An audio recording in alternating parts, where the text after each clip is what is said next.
Good morning. आज आप लोगों को हम इस वीडियो में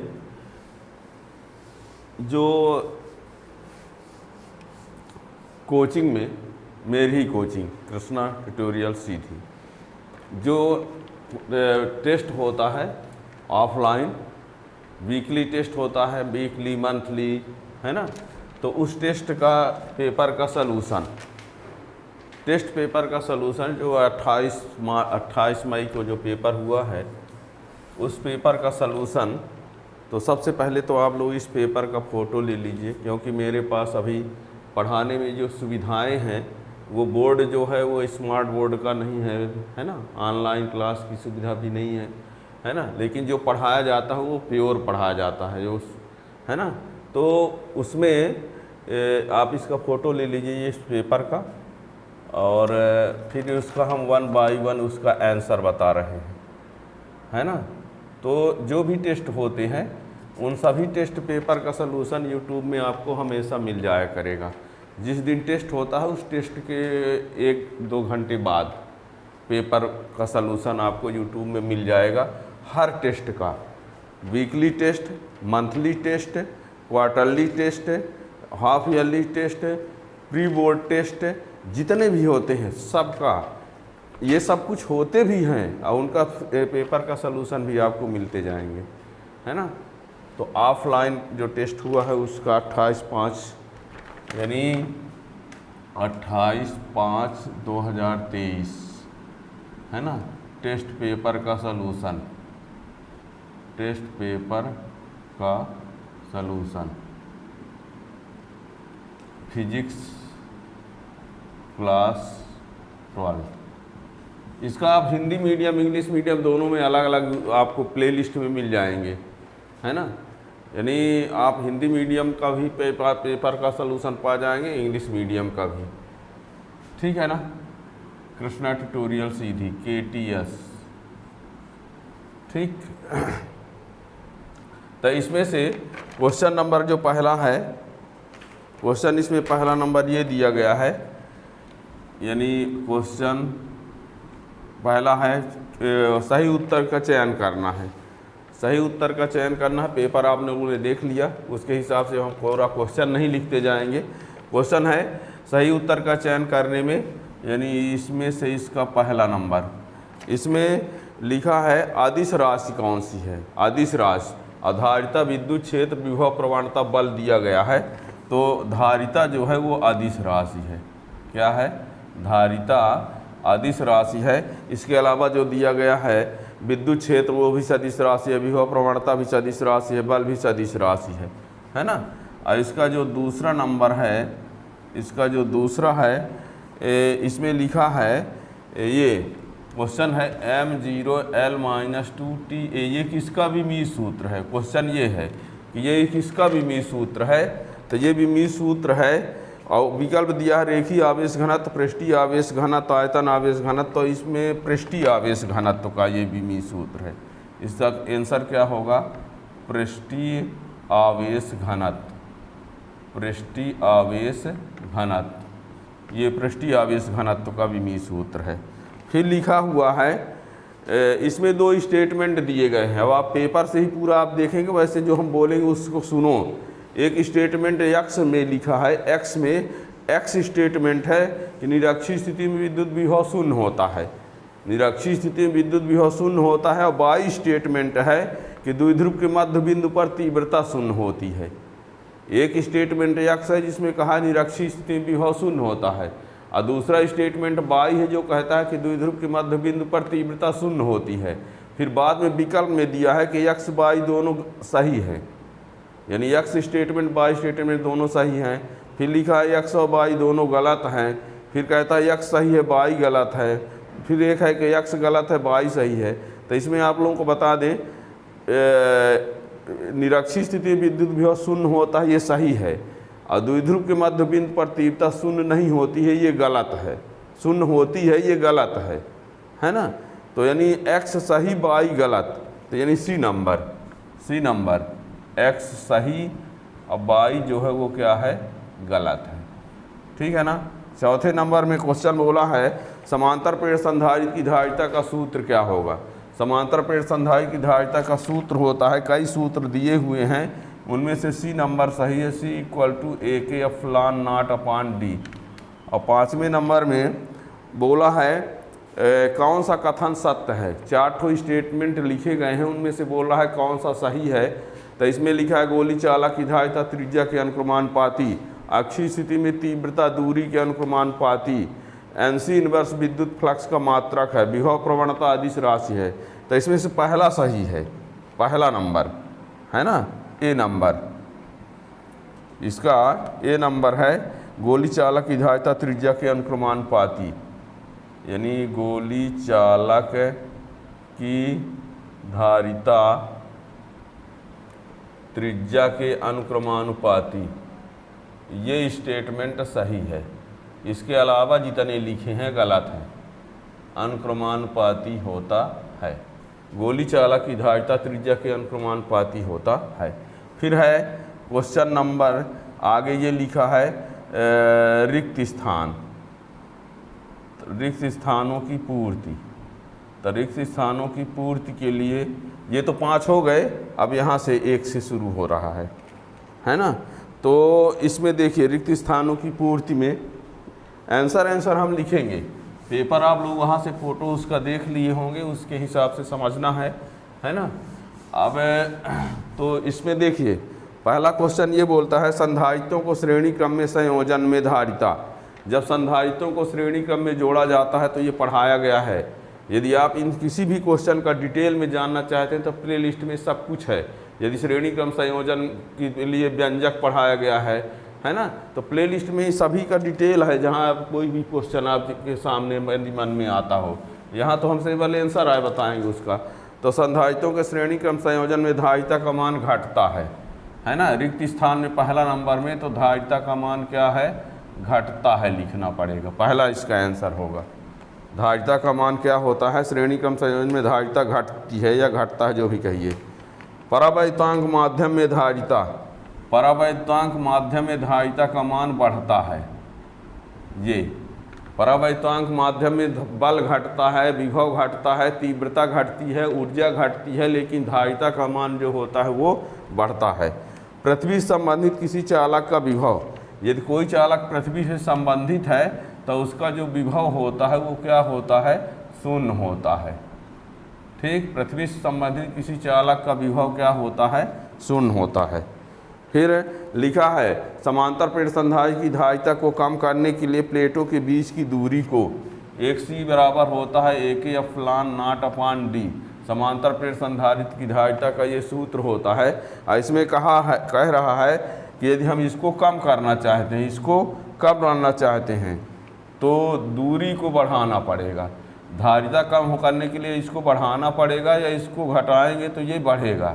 तो इसमें लिखा है समांतर पेड़ संधारित्र धारिता कम करने के लिए प्लेटों के बीच की दूरी को बढ़ाना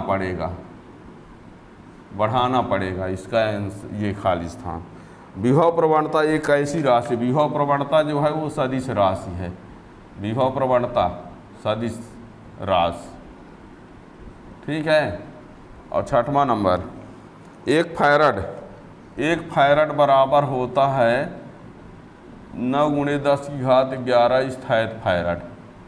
ये इसका डिटेल में जानना है तो सेकंड चैप्टर का जब आप धारिता वाले में जाएंगे तो डिटेल में सब कुछ बताया गया है। हम यहाँ सिर्फ इसका आंसर बता रहे हैं।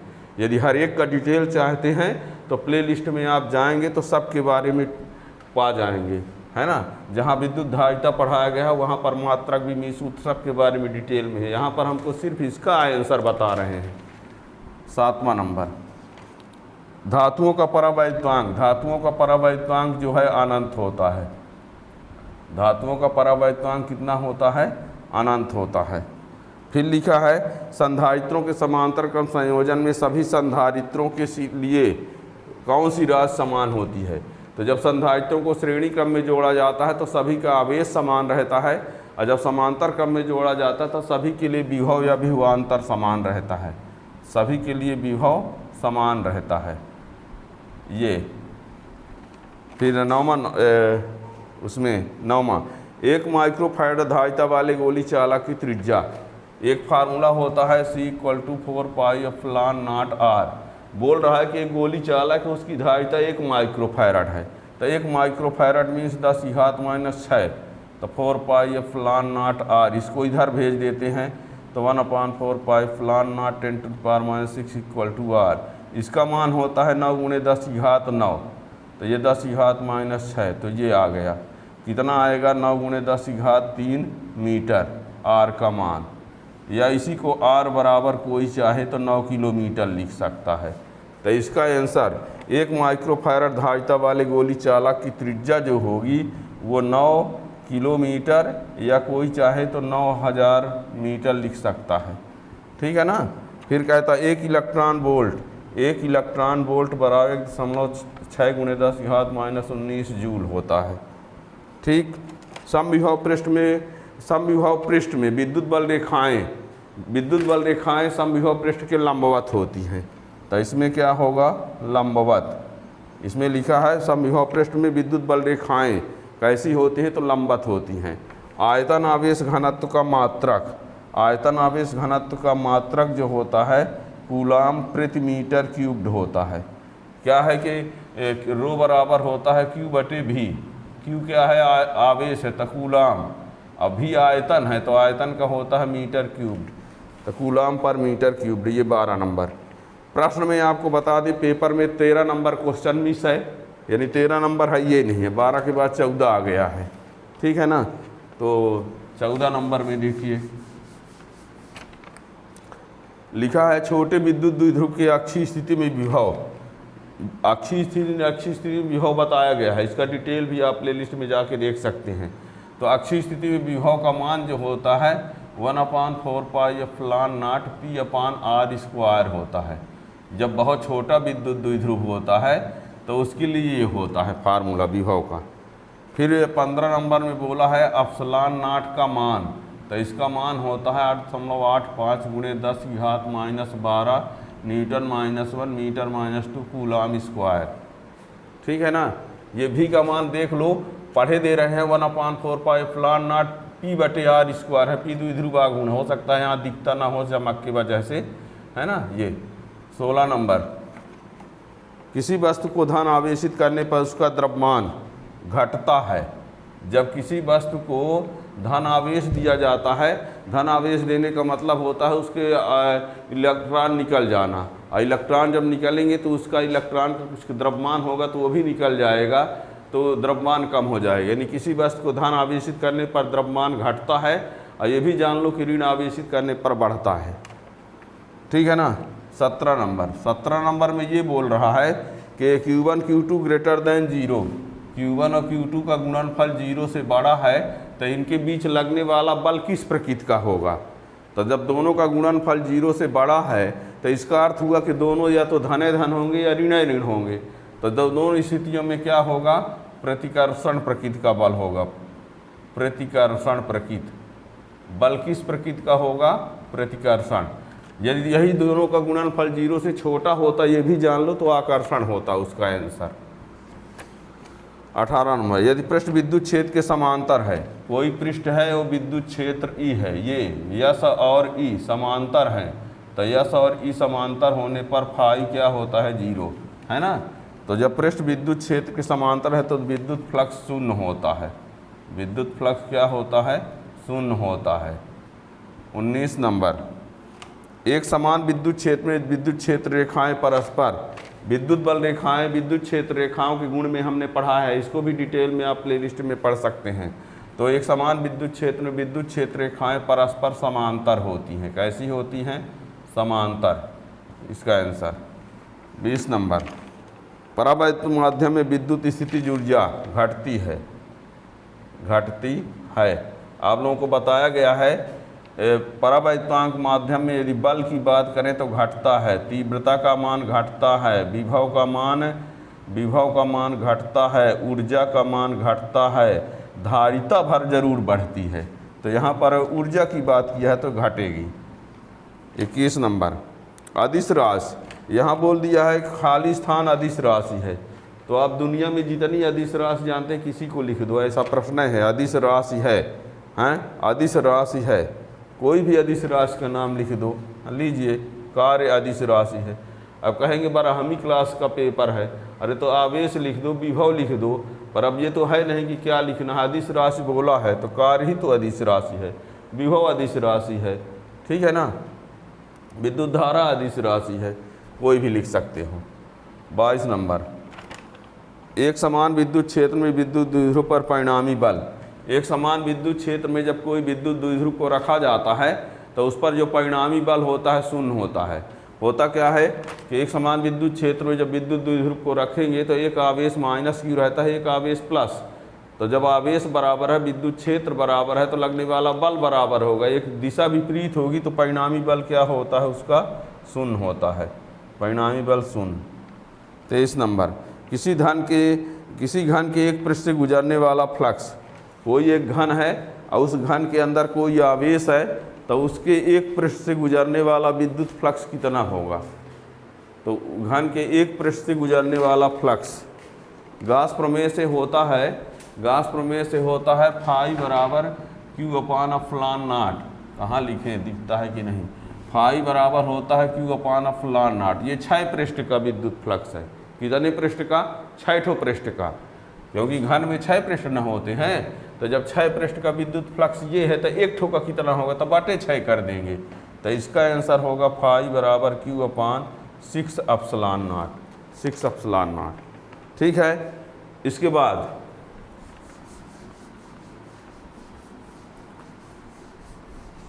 24 नंबर में विद्युत द्विध्रुव आघूर्ण की दिशा। विद्युत द्विध्रुव आघूर्ण की दिशा जो होते हैं ऋण क्यू से प्लस क्यू, मतलब ऋण आवेश से धन आवेश की ओर होती है, ये आए हैं।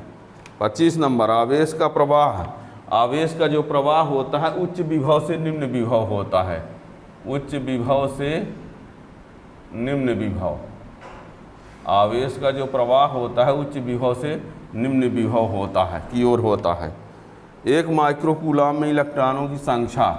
1 माइक्रोकूलम में इलेक्ट्रॉनों की संख्या n बराबर होता है Q बटे E। अब Q का मान 1 माइक्रोकूलम में 10 की घात -6 है, ये 1.6 गुणे 10 की घात -19 लिखा। 1 माइक्रोकूलम में इलेक्ट्रॉनों की संख्या n बराबर Q बटे E आवेश क्वांटीकरण से। ये Q का मान 1 दिया है माइक्रोकूलम, तो कूलम में 10 की घात -6 होगा, ये E का मान है। इसको हल करेंगे 10 बटे 16 और ये इसको ऊपर भेज देंगे तो 10 की घात यानी 13 हो गया। ये दशमलव हटा दिए तो इसलिए 10 बटे 16 लिखे। एक जीरो इसको दे देते हैं तो 100 बटे 16 गुणे 10 की घात 12, 6.25 गुणे 10 की घात 12। इसका आंसर होगा 6.25 गुणे 10 की घात 12। ध्यान रखना यहाँ आवेश 1 माइक्रोकूलम दिया है। कितना दिया है, 1 माइक्रोकूलम। जब 1 कूलम दिया रहेगा तो ये 18 आएगा, है ना। ध्यान देना क्वेश्चन क्या कह रहा है। 28, आवेश सदैव गोली चालक के पृष्ठ पर वितरित होता है। कोई गोली चालक है, उसको जब आवेश दिया जाए तो पूरा आवेश कहाँ पर रहेगा, पृष्ठ पर, पृष्ठ पर। 28 नंबर लिखा है अक्षीय स्थिति में जो तीव्रता होती है तो 2 गुणे खाली स्थान। तो अक्षीय स्थिति की तीव्रता निरक्षी का 2 गुना होता है, तो इसमें लिखना पड़ेगा निरक्षी स्थिति की तीव्रता, ई निरक्षी। अक्षीय स्थिति की तीव्रता बराबर होता है 2 गुणे ई निरक्षी, 2 गुणे ई निरक्षी। अक्षीय स्थिति की तीव्रता निरक्षी का 2 गुना होता है। अब यदि ई बराबर 0 तो भी का मान क्या होगा। देखो ई बराबर 0 है तो भी कितना होगा, होता है ई बराबर डी भी अपान डी एक्स। तो जब 0 लिख देंगे तो ये डी भी अपान डी एक्स, यानी भी का अवकलन 0। सुनो, ई बराबर 0 दिया है, भी कितना होगा क्वेश्चन बोलता है। तो एक सूत्र होता है ई बराबर डी भी अपान डी एक्स। ये सूत्र कैसे होता है इसको भी जानना है तो प्ले लिस्ट में विद्युत क्षेत्र की तीव्रता विभवांतर में संबंध डिटेल में पढ़ सकते हो। ई का मान 0 कर दिए, डी भी अपान डी एक्स, डी भी अपान डी एक्स 0 आया। इसका मतलब भी का अवकलन 0। किसका अवकलन 0 होता है, नियतांक का, अचर का। तो भी का मान क्या होगा यहाँ पर, नियतांक, नियत कह सकते हो, नियतांक कह सकते हो, नियतांक या 0 भी लिख सकते हो, है ना, 0 भी चलेगा, वैसे नियतांक, ठीक। और 30 नंबर इसमें लिखा है यह संधारित्र के प्लेटों के बीच की दूरी कम कर दिया जाए। एक संधारित्र है, उसके प्लेटों के बीच की दूरी कम कर दिया तो धारिता क्या हो जाएगी, बढ़ जाएगी, बढ़ती है, धारिता क्या होगी, बढ़ जाएगी दूरी को कम करने पर। C = फार्मूला होता है A/0/D, A/0/D। अब इसमें कह रहा है दूरी कम कर दिया, इसको कम करेंगे तो धारिता क्या होगी, बढ़ेगी। ठीक है, तो इस प्रकार से इस पेपर का सलूशन, ठीक है। ये आपको बता दें कोचिंग में हमेशा हर संडे टेस्ट होता है, यानी वीकली भी होता है, मंथली भी होता है, quarterly, half yearly, pre board, सब कुछ, सभी पेपर का सलूशन सब कुछ पढ़ाया भी जाता है। ठीक है ना। तो ऑफलाइन वाले तो नज़दीक वाले कोचिंग में आप आके पढ़ सकते हैं, दूर वाले बच्चे ऑनलाइन से में यूट्यूब में सब कुछ आपको फ्री में, है ना, यूट्यूब में सब कुछ आपको फ्री में वहाँ पर मिल जाएगा। और जो भी बोर्ड एग्जाम के लिए जो क्वेश्चन आते रहते हैं उनको विशेष रूप से बताया जाता है कि ये परीक्षा में आता है ना। सबकी तैयारी स्पेशली अलग से करवाई जाती है। Thank you.